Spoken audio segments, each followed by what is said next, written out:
The rain hit the kitchen window in steady waves, blurring the world outside while my life split open inside.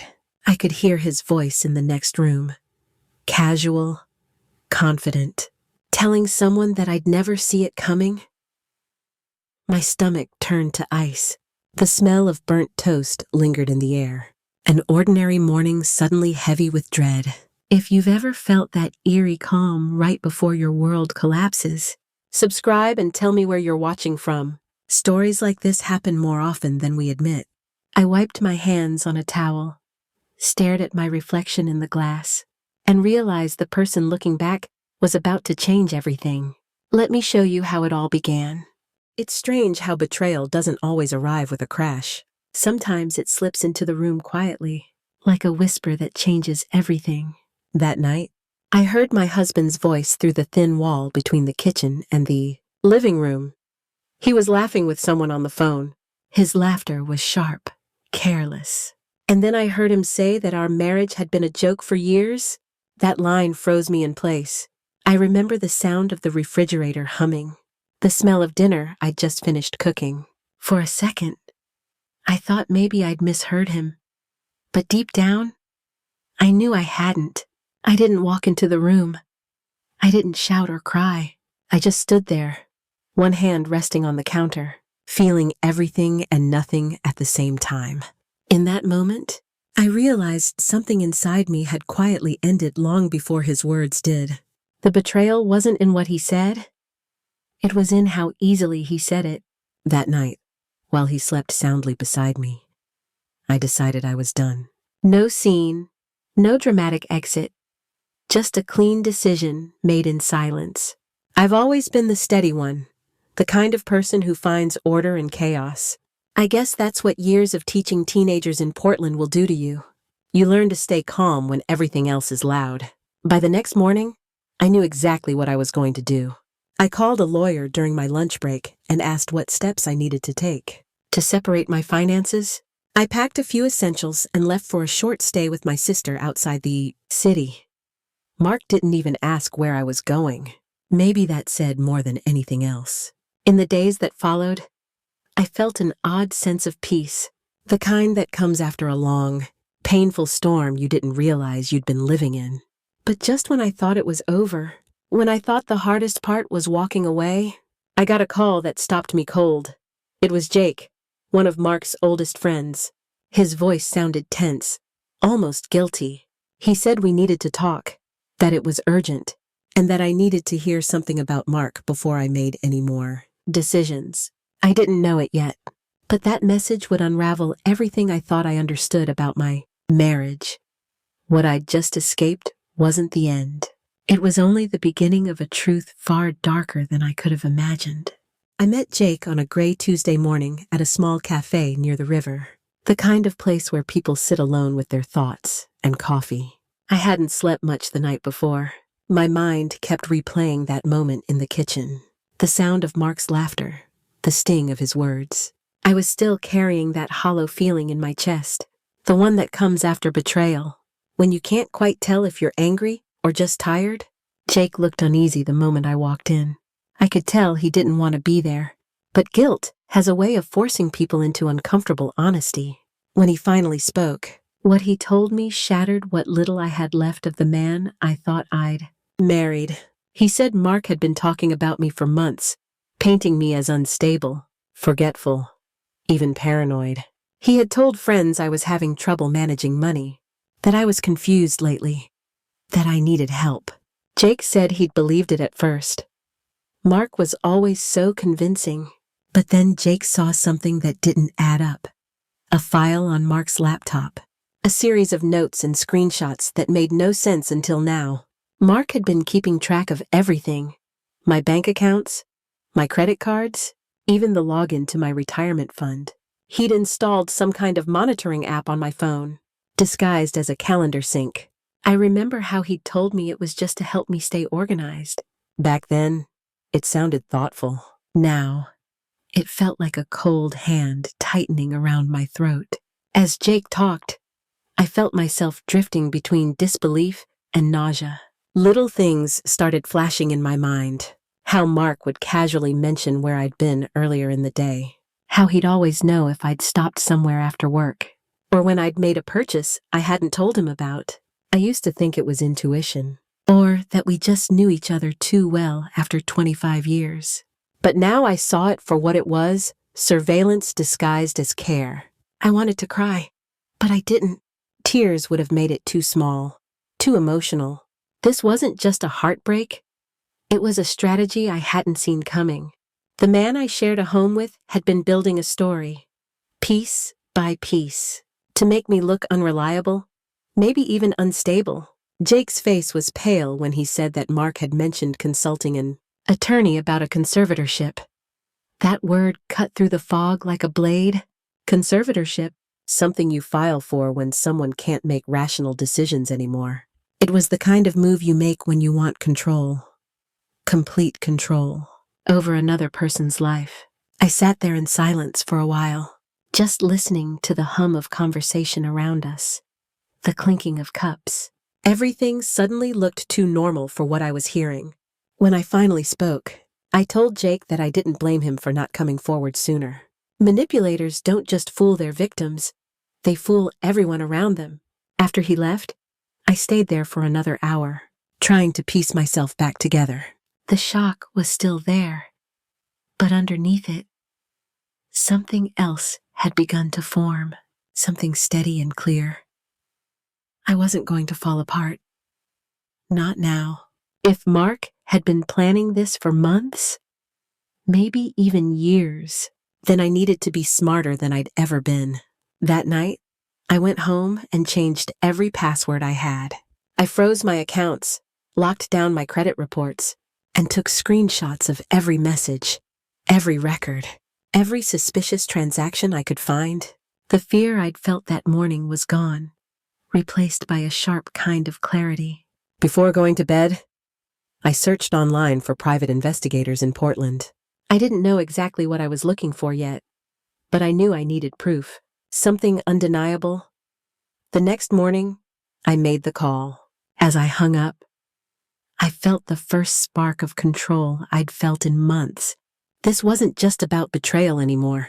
It was about survival, and I was done being the one who didn't see what was coming. When I first met Marcus Reed, I didn't know what to expect. He wasn't what I imagined a private investigator to be. No trench coat, no theatrics, just calm precision. His voice was steady, his eyes observant, and when he said he'd take the case, I believed him. For the first time in weeks, I felt like I wasn't completely alone in this. Marcus started by pulling financial records. Within a few days, he found money transfers from our joint account to a separate account I didn't know existed, small at first, then larger. Over time, Mark had quietly moved more than $12,000 into it. He'd even created a business entity in his name, something that looked legitimate on paper but had no real operations. Every dollar he'd taken was disguised as consulting income. I sat in my car after Marcus showed me the documents, staring at the numbers, feeling that old disbelief crawl back in. Betrayal has layers, and I was just now realizing how deep this one went. It wasn't just emotional, it was structural.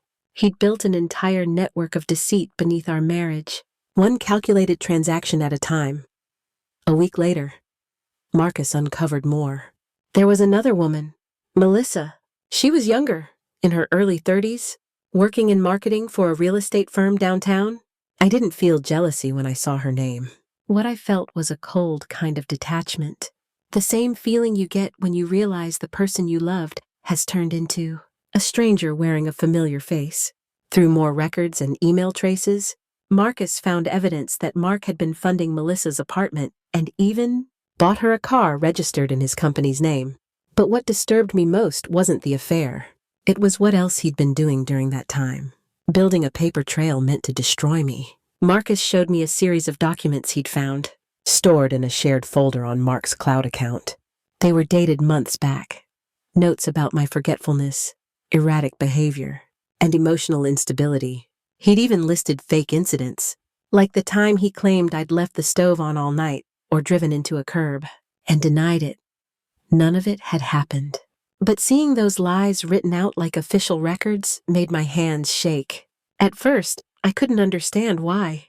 Why invent all this? Then Marcus handed me the final piece. The email chain between Mark and his lawyer. The subject line read, Conservatorship Inquiry. I remember the silence in the room when I read those words. The lawyer had advised him on how to gather evidence, build witness statements, and demonstrate mental incompetence. Mark had even asked about the process for taking control of my assets for her safety. That's when I realized what all of this had been leading to. He didn't just want to leave me, he wanted to erase me. Legally and financially, I didn't cry.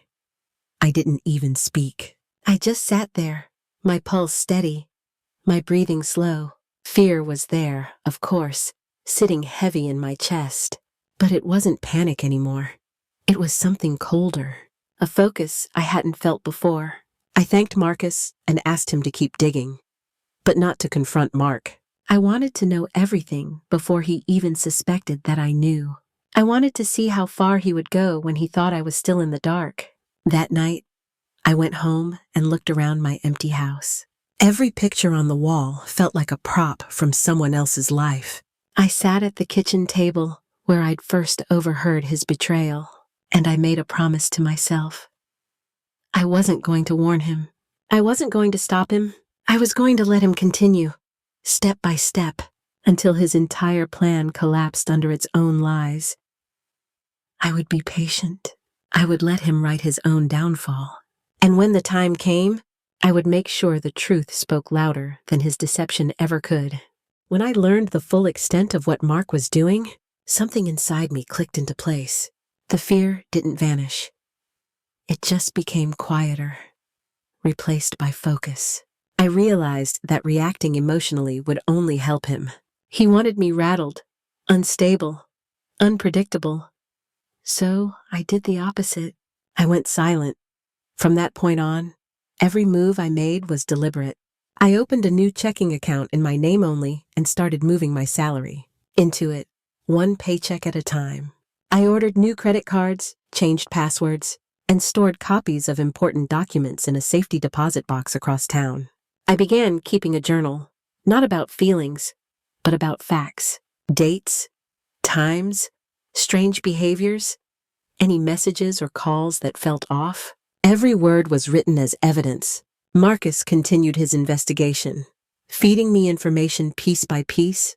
Together, we built a timeline of Mark's actions, connecting the money transfers, false claims, and messages to his attorney. It wasn't just about uncovering the truth anymore. It was about documenting it so precisely that even he couldn't twist it later. Jake became an unlikely ally. He started forwarding me messages from Mark, private ones where Mark bragged about how he was going to handle me soon. I saved everyone. I didn't even feel rage when I read them anymore. Just a cold determination. When you've been gaslit long enough, truth itself becomes your weapon. Weeks passed quietly. I pretended to live normally, teaching classes, meeting friends, answering Mark's occasional texts with polite detachment. Every step was measured, every response crafted. It felt strange at first, like I was performing in a play I didn't audition for. But with each passing day, I grew steadier. I wasn't the same woman who had stood frozen in that kitchen weeks ago. I was calculating now, patient. Then came the moment everything shifted again. One afternoon, I received a call from a social worker. She said there had been an emergency conservatorship filing against me, claiming I was suicidal and in danger to myself. Mark had submitted it. He told the court I was unwell, that I'd been erratic and refusing treatment. He even submitted fabricated medical notes from a therapist I'd never met. For a brief second, panic hit me. The idea of being taken against my will, of losing control entirely. But it didn't last long. I had already gathered too much proof, too much truth. Instead of breaking down, I called Marcus, then Jake. Within hours, we secured written statements, screenshots, and copies of his emails showing his fabrication. I realized this was the moment to stop hiding. That night, I sat at my kitchen table again, the same table where this had started, and decided I was done letting him dictate the story. I needed someone who could take this fight where it belonged into a courtroom. I spent that evening researching attorneys known for handling complex family cases. That's how I found Patricia Lawson. Her record was flawless. Her reputation, formidable. When I met her the next morning, she didn't offer pity. She offered strategy. She told me to stay calm, to keep documenting, and to let her handle the legal side. As she spoke, I realized something profound. This wasn't just about saving myself anymore. It was about setting a boundary so solid that Mark could never cross it again. By the end of that meeting, fear was gone. For the first time in months, I felt completely in control. The storm was still coming, but now I was ready to face it head on. The morning of the hearing felt unreal. The sky over Portland was a flat gray, the kind that makes the city look like it's holding its breath. I woke up before dawn, too calm for someone walking into war. It wasn't peace exactly, it was readiness. I had spent months preparing for this moment, gathering every shred of truth, every record, every quiet betrayal turned into evidence. I wasn't walking in as a victim anymore. I was walking in as someone who knew the truth would finally speak for itself. The courthouse smelled faintly of coffee and disinfectant, a strange mix of nerves and order. When I stepped inside, I saw Mark already seated beside his attorney, looking polished and confident, the same smug composure he always wore when he thought he had control. I remember thinking how familiar that look was, how many years I'd mistaken it for strength. Patricia Lawson sat beside me, steady as stone. She radiated quiet confidence. She didn't whisper reassurance, didn't dramatize the moment. She didn't have to. Her preparation was our weapon. Marcus was behind us, his folders lined neatly, evidence arranged with clinical precision. Jake sat 2 rows back, his eyes locked on Mark. No one spoke. We didn't need to. The truth was about to move on its own. When the hearing began, Mark's attorney took control of the floor, painting me as fragile, unstable, in need of protection. I listened to every word without flinching. It was like hearing a story about someone else. He described episodes of confusion, erratic behavior, and financial recklessness, each lie layered over another, forming a narrative meant to erase my credibility. Then Patricia stood. Her voice was calm, her pacing deliberate. She started with the financial records, those hidden accounts, the transfers disguised as consulting fees, the company with no employees. She presented the screenshots Marcus had collected, the falsified messages Mark had fabricated, the metadata proving they came from his computer. It was all there, undeniable and methodical. The first crack appeared when Patricia introduced Marcus's report. He described how Mark had tracked my movements, accessed my phone, and coordinated with his attorney to stage evidence of mental instability. As he spoke, I watched Mark's expression falter. That composure, the thing he prized most, began to slip. His jaw tightened. His eyes darted between Patricia and his lawyer, and for the first time, he looked small. Then came the twist none of us expected. Melissa. When she entered the courtroom, I felt my breath catch. I hadn't seen her before. Only her name in bank records and photographs. She looked nervous, but determined. She told the court she had been involved with Mark, that he'd promised her stability and painted me as dangerous. But when she realized how much he had lied, to her, to me, to everyone, she came forward. She said he'd manipulated her too, using her as part of his image while quietly setting the stage to destroy his wife. Her voice shook, but her truth landed like a stone in still water. The silence afterward was absolute. That was the moment everything shifted. Mark's attorney tried to recover, to redirect, but the damage was irreversible. Patricia presented the final piece, the fabricated medical records. The clinic signatures didn't match, and the supposed therapist didn't exist. It was over. Every thread of his plan unraveled in front of him. I sat there, still, my hands folded on the table. I didn't feel triumph. I felt clarity. Years of gaslighting and confusion dissolved into simple truth. The judge looked directly at Mark when the ruling came. The conservatorship petition was dismissed immediately. Then, in measured tones, the judge mentioned possible legal repercussions for fraud and defamation. Mark didn't look up.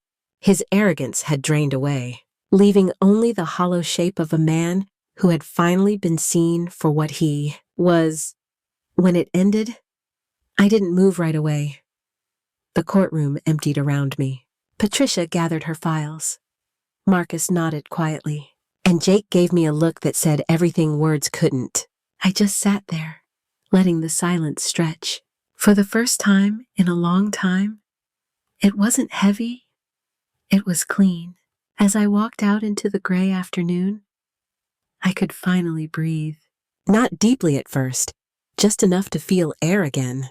The courthouse doors closed behind me with a soft echo that sounded like the end of something vast. I wasn't thinking about revenge or even justice. I was thinking about freedom, the quiet kind that comes after surviving a storm. The fight was over. The truth had done what it needed to do. And as I stepped into the cold air, I realized I wasn't looking back anymore.